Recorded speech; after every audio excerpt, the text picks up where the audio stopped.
You have any stories about abandoned temples and churches?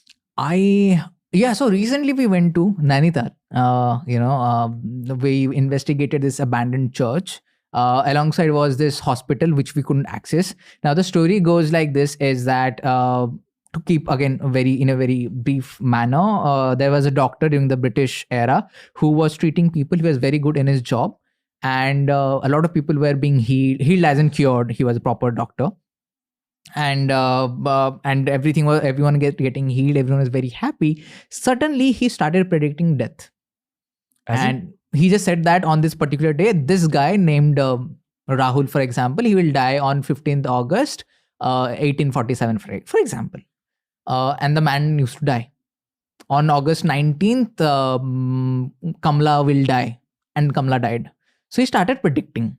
But after he predicted, what he used to do is those patients, as in the people he used to predict about were his patients, basically, not random people.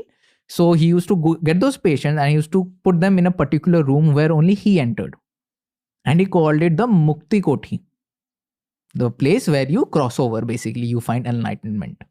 And every time a patient goes in, everyone knows he's not coming out. The patient is not coming out, he's going to die. Years later, after the doctor died and a new British officer came in to rule as in govern, he figured out that the doctor killed all of those patients. Damn. Intentionally. They never died like that. He killed all of them. He said 15th August he's going to die. He took them and killed that person. Why?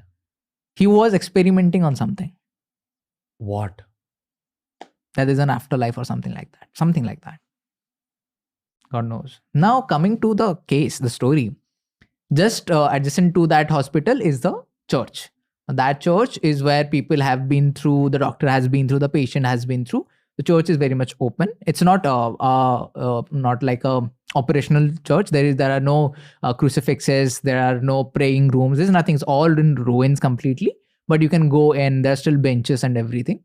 And when we went there, we were there with Pooja was there. I was there. My teammate Savio was there. We were there to investigate.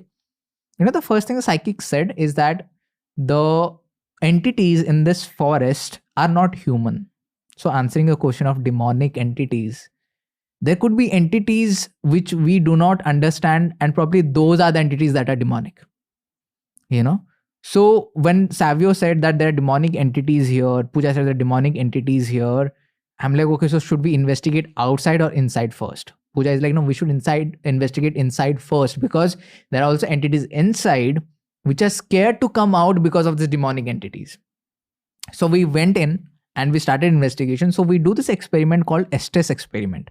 Now the device, if you remember the PSB7, like I said, it gives out a white noise. So what we do is in this Estes experiment, we basically plug in an earphone or a noise cancelling headphone, and what we do is we use that headphone to kind of sound cancel anything, as in we put the headphone to Pooja. Pooja gets that headphone, she wears that headphone, and so she's directly hearing that white noise, whatever is coming in, all the noises and voices, she's hearing that. Also, to take it to the next level, we blindfold her. She has no idea what is happening. Why we're doing this is because by blindfolding her, we are stopping or blocking the most important sensory thing that is needed for her in a situation like this. She needs to see what is happening, but we block her and we trigger her another sense. You might have heard that when one of the senses goes, another one activates. Also, there's this whole angle of you can get high if you're listening to white noise and you cover your eyes. Yes. It's a hack to get high. This used to be an internet trend when we were kids. Oh, is it? I had no idea. Yeah, this used to come up on like forums and all that. It's called something, but it triggers a state of your brain like LSD. I don't know the exact angle, but it's something like this. And they say that you shouldn't do it because you end up seeing things which you shouldn't see. Yeah. So basically you actually see things. So they are not getting high. They're actually communicating with the spiritual world. You cover your eyes and you hear white noise. White noise. Noise cancelling white noise. Pooja has no idea if we are there or not, or she's just sitting all alone. Dude, don't try this at home, please. Yeah, please don't. It's like I said, me and my team does things here in India that no one dares do. Yeah. And please do not do that anywhere. I want to say a prayer just like for any kid who's thinking that I'm going to try this. Please don't. And Pooja is all blindfolded. She's all set and everything. And considering the kind of mind I have in terms of investigation, I'm like, let's do one thing. Let's make her sit exactly where the altar used to be to trigger more things. So we take her and we make her sit on a bench, and we are investigating. And Savio is even though he doesn't follow his religion as such, he doesn't go to church or anything as such, but he's a certified pastor. So he knows he's preaching and everything. And that church was used for preaching.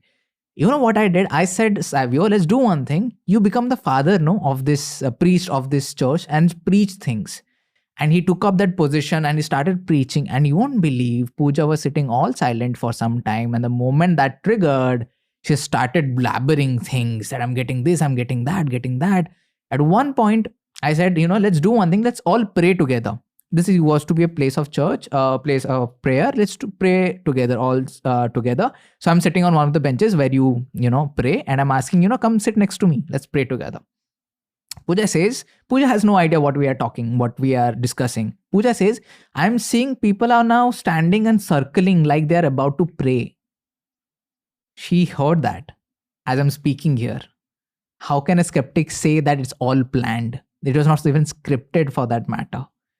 That is one thing. Second thing, as we are continuing our investigation, I happen to ask, why don't you make a noise? We all have been talking right now. You have been getting replies from Pooja and all fine. Why don't you give replies? Make some noise. If you dare enough, make some noise, You're telling the spirit. Nothing's happening. Then in 10-20 seconds later, Pooja says, I'm hearing a guitar here. And we're like, what the where is a guitar? She's like, I'm again hearing a guitar. So then we are like, probably because it used to be church, and in church they used to sing and pray. Probably it's some residual energy that she's tapping into and she's hearing the guitar. Then she says, I'm hearing a tabla. I'm hearing a harmonium. I'm like, what the is happening? Then I'm like, oh dude, to the spirits, I'm like, dude, you don't have to make her listen to the sound. You have to do something in the physical world. And as I say this,